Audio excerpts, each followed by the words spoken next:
The wind that blew through this gallery of caverns was always bitter cold. Lacking anything that could suffer frostbite, neither of them were bothered by the chill. On the contrary, Flowey savoured every small scrap of sensation he could get, angling his face into the breeze to feel the prickle of minute ice crystals against his petals. An hour or so of pointless but amusing chatter had lapsed into a comfortable silence. Papyrus reclined in the snow, contentedly gazing up at the stars on the distant ceiling. He wasn't one to relax like this often, unlike his worthless slug of a brother, but at this time of night even he started to slow down. Flowey took the time to appreciate it. Any event that was even slightly unusual was a treasure to him. Papyrus was his favourite toy. He was one of the only monsters that wasn't afraid of or unsettled by Flowey. It simply didn't occur to him to be frightened, and he was one of the few who could actually hold Flowey's interest for any length of time. The sentry was endearingly stupid, and narcissistic in a harmless sort of way. He was also kind and merciful to an absolute fault, and needy as all hell. It was an interesting set of variables. They'd become friends in dozens of timelines now, not that that was an accomplishment on Flowey's part. Papyrus leapt to any scrap of affection like a starving man. Sometime, Flowey would have to figure out why this was, but it was low on his list of curiosities at the moment. Right now, it was simply amusing and useful, like the skeleton himself. Generally speaking, Papyrus served as a break from Flowey's heavier experimentation, a palate cleanser of sorts. That routine was starting to get a bit stale, unfortunately, and as they enjoyed the night air together, Flowey went over some options in his head. It wouldn't do to get too extreme right at the start, or anything to follow would feel anticlimactic. Besides, sadism was one thing, but thoughtless brutality on its own was dull. He could do better than that. The real deal was seeing how far he could push a personality off the rails, to see how much he could disorient them, to see how much it took to flip the switch, to take someone apart, learn how they worked on the most intimate level possible, and then rewire them in any way he wanted. Some monsters were easy to remake into all sorts of cool toys. Some were just easy to break, or broke in spectacular ways. He was curious to find out which kind Papyrus would be. He didn't have a long play worked out quite yet, but he felt like whetting his appetite. There was nothing but time to refine his methods. This go-around would just be a warm-up for later projects. "Hey, Papyrus?" he said. "Yeah?" "You're my favorite skeleton." Of course I am," Papyrus beamed. It was a sight to see from someone who was anatomically predisposed to smiling already. "You're my favourite magical talking flower." Flowey poked his tongue out, grinning. "Aw, shucks. If I had blood, I'd be blushing right now." "A flower with blood sounds pretty gross, Flowey." "Yeah," Flowey said, with a genuine chuckle.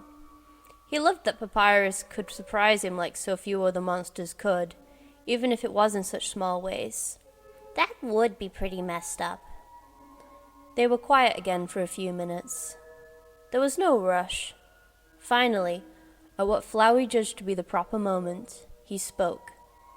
"Papyrus, we're friends, right?" "Yes," Papyrus said, before Flowey's right had even passed his lips. "We're great chums." Flowey smiled. "I'm glad," he said. Papyrus needed reassurance like flowers needed water. He responded even better to others calling on him for reassurance. It was always a good string to pull. Papyrus said, after a minute of oblivious silence. "Is something on your mind, friend? Because I'm a great listener." As a matter of fact, Papyrus, yes, there is something on my mind. I was just thinking about how tough you are." "Really?" Now this really had Papyrus's attention. Yeah, I feel really safe hanging out with you, Flowey said. You want to know his secret? Papyrus nodded furiously. Enthusiasm practically radiated off him. A funny thing about him, Flowey thought, was how his prodigious self-love tended to extend to others. One would expect the opposite. He was a regular sweetheart. Flowey wiggled his leaves thoughtfully. Did you know I wasn't always a flower? Papyrus pushed himself up on his elbows. Get out of town! Really? Yeah, silly goose. Flowey winked. There's a reason there's no other magical talking flowers around here, you know. Well, so what were you before? Were you cursed? Papyrus asked, steamrolling over any chance at answering. Are you under an evil spell? It's not the kind that has to be broken by a kiss, is it? Because I'd like to point out right now that I don't even have lips, and as much as I... Papyrus, there's no need, Flowey said, gesturing for his friend to settle down, which he did. Papyrus always listened to him. He was good like that. You certainly have an active imagination, but no, I wasn't put under a spell. What happened to me was stranger than that. He paused briefly for the sake of building a little suspense. Papyrus was back to hanging on his every word. Such a good boy. The skeleton would have been on the edge of his seat if he weren't sitting on the ground. Well? Flowey beckoned him to lean closer, and he did so. I used to be a really strong monster. A really rare, special one. I was a boss monster. Flowey bounced on his stem and watched Papyrus's jaw drop. Wowie! I know, right? Don't tell anyone. Papyrus shook his head. If there'd been any kind of a brain in there, Flowey mused that it'd be getting pretty scrambled. I bet you're wondering how a boss monster ended up as a little old flower, huh?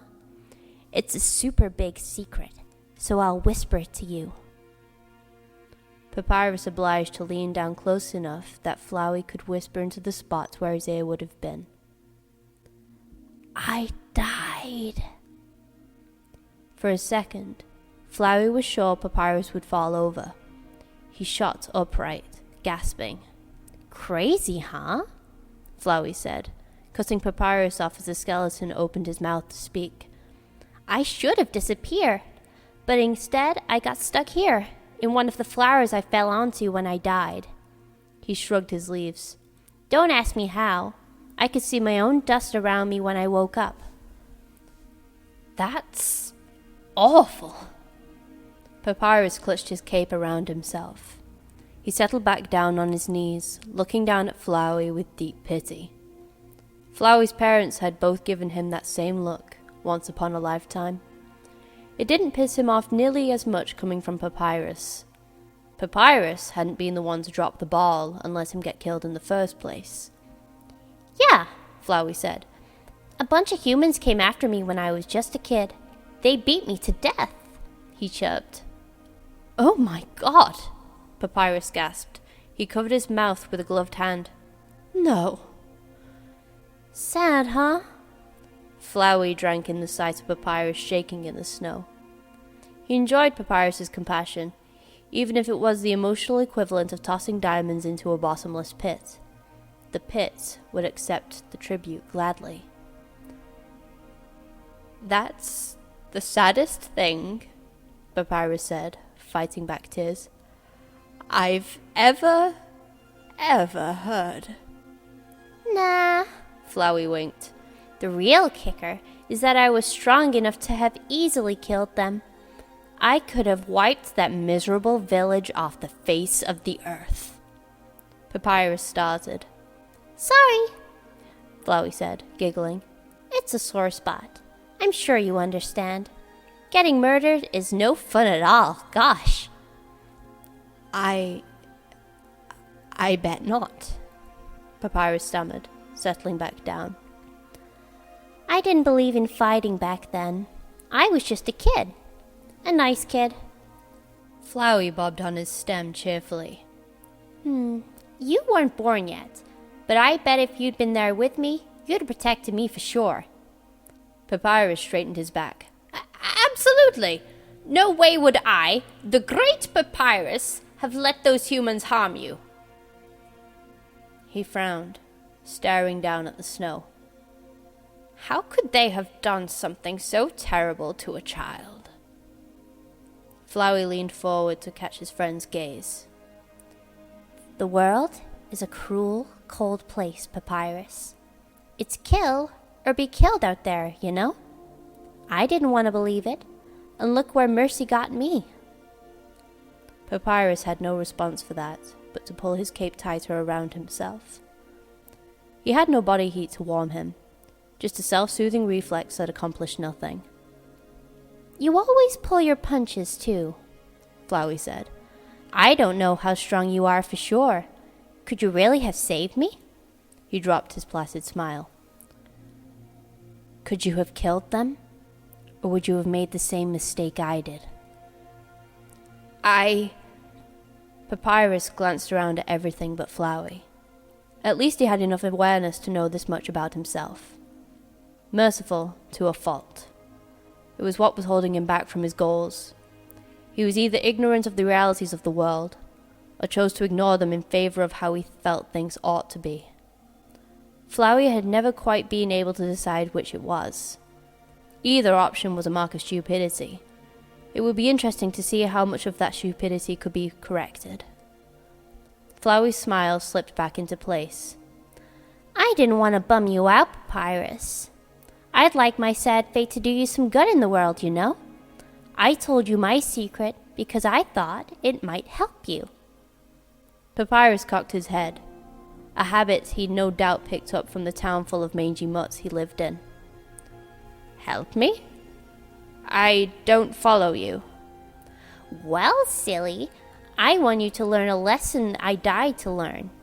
Flowey stretched, pulling more of his form above ground. We're gonna try a little exercise, if you don't mind, he said, voice dripping sugar and tar.